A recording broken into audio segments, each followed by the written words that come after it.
Alhamdulillah kegiatan audit kinerja tahap kedua di Polda Gorontalo ini dapat berjalan dengan aman dan lancar sesuai dengan harapan kita semua tanpa kendala sesuatu apapun.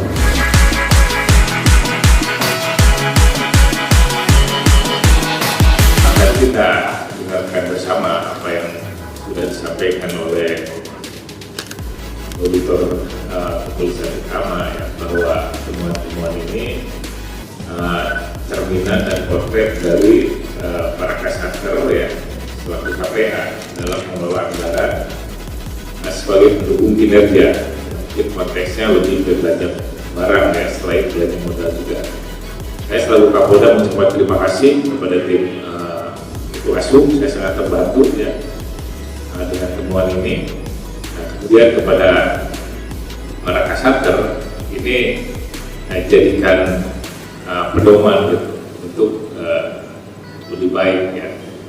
Nah, khusus masalah pengelolaan anggaran, saya tekankan sekali lagi bahwa Kasatker, ya, ini wajib tahu gitu secara teknis tentang postur anggaran yang ada di sektor masing-masing.